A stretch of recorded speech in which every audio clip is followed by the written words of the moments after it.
Bien, amigos, seguimos charlando, hablamos con actores, periodistas, streamers, con un poco de todo, a ver cómo lo sienten. Y a él le agradecemos que haya podido salir. Hace mucho no hablamos con él. Fue, a mi gusto, el mejor relator de la historia de la radiofonía argentina. Alguien muy comprometido con sus ideas, y es Víctor Hugo Morales. Y vamos a ver cómo lo siente este día de hoy, si se sorprendió. Víctor Hugo, Andy, muy buenos días. Buen día, un gran abrazo, Andy, para vos y para todo el equipo. El gusto en saludarte, Víctor Hugo. Siempre uno cuando hay una Víctor Hugués que uno saluda así, el gusto, claro. El abrazo inconmensurable. ¿Cómo te levantaste hoy? ¿Cómo lo viviste? ¿La viste venir esta o no? ¿Cómo estás? Yo tenía la sensación de que Milei estaba trabado, que es muy destructivo Milei, el mejor rival de Milei. El adversario más importante que tiene es el propio Milei, con sus disparates, exabruptos, insultos, y por otra parte los que lo acompañan son peores, compiten para ver quién es más desagradable en lo que dice, en lo que tiran como amenaza a la gente. Al pensar que no crecía Milei, creí que a Massa no le podía ir mal, y por otra parte era evidente que se había rezagado Patricia Bullrich, incluso el periodismo que está siempre del lado de la derecha, la había abandonado y se había volcado a Milei. Por consiguiente, alguna expectativa positiva tenía, pero no a los límites a los que se alcanzó finalmente. 37-30 es goleada en términos políticos. Igual, Víctor Hugo, la verdad, para ser sincero, es verdad que el peor enemigo de Milei son sus exabruptos, pero el peor enemigo de Massa es la economía en sí, porque es el ministro. Pero yo, ¿no creías que le podía pegar un poco más eso? Como que...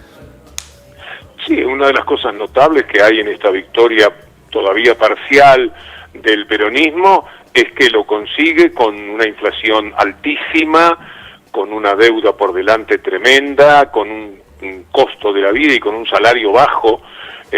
Por lo tanto, por ese lado uno puede tener una cierta sorpresa y pensaba que podía ser un factor de contención.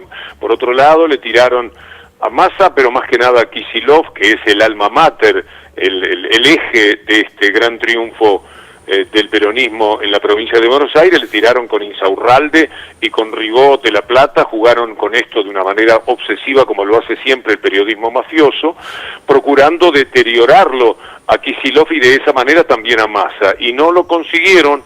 Es decir, prácticamente todo estaba en contra. Entonces debe haber una memoria interesante de revisar en las tripas del conurbano de Buenos Aires, de quién les dio trabajo, de quién les dio contención, de quién los cuida o trata por lo menos de cuidarlo, y ahí apareció el recuerdo seguramente de lo que el kirchnerismo les ha dado, y junto a la tarea extraordinaria, evidentemente cumplida por Kicillof, fue el resorte fundamental para alcanzar esta victoria. El heredero, ¿qué tal, Víctor Hugo? Jairo Estacha te saluda, ¿cómo te va?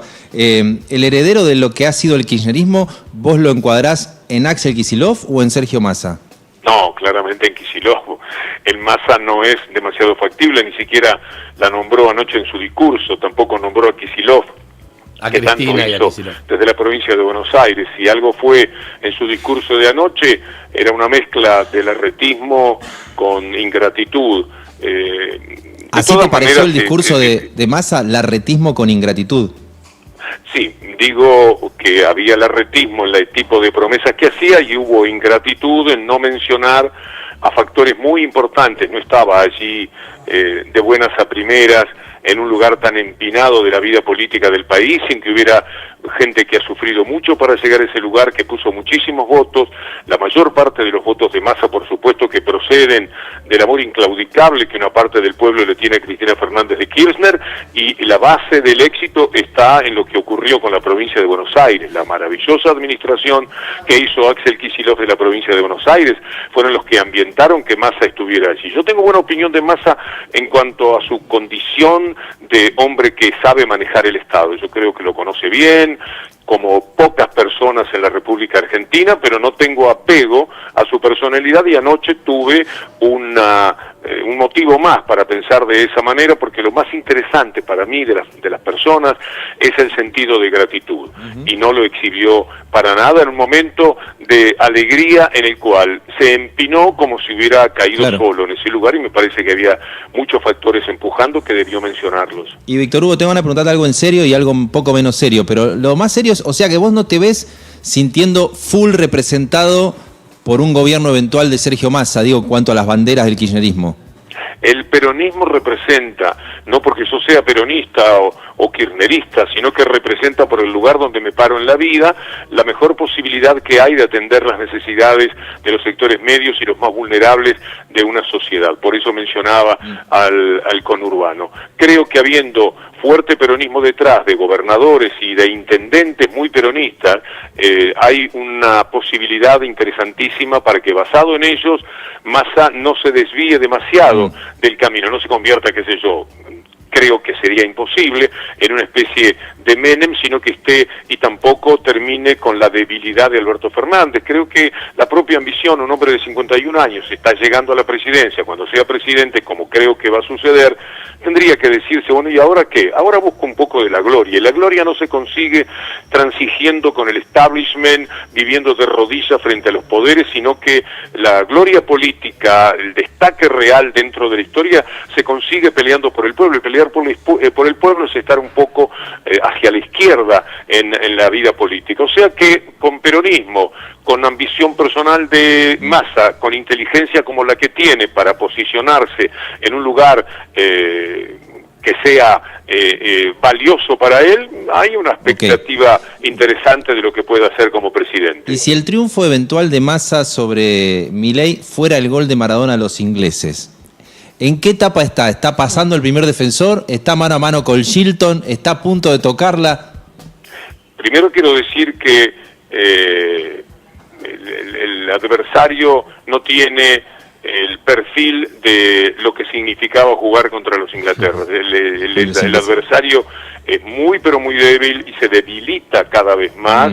Y verlo como haber que verlo, exponerse como lo tendré que hacer en estos días, ir al debate como habrá de suceder, no hará otra cosa que estropearlo a ese candidato. Pero si tomara la jugada, yo creo que Enrique, que vendría a ser Kicillof, acaba de darle la pelota. Bueno, le queda un rato largo. Y falta un rato largo. Hay que correr media Víctor Hugo, un abrazo enorme, como siempre un placer hablar con vos. Igualmente, Andy, saludo para todos ahí. Chao, chao. Víctor Hugo Morales.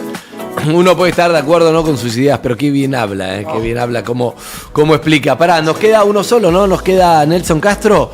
Y con esto, sí, terminamos. ¿Para dónde está? ¿Está acá? Y hablamos con oyentes. ¿Cómo? ¿Está acá? Está en Israel. Está en Frankfurt, debe estar volviendo de Israel. Sí, porque ha habido Israel, claro. Amigos y amigas, esto sigue, no paramos. Jamás. Hoy tengo función a la noche. Uy.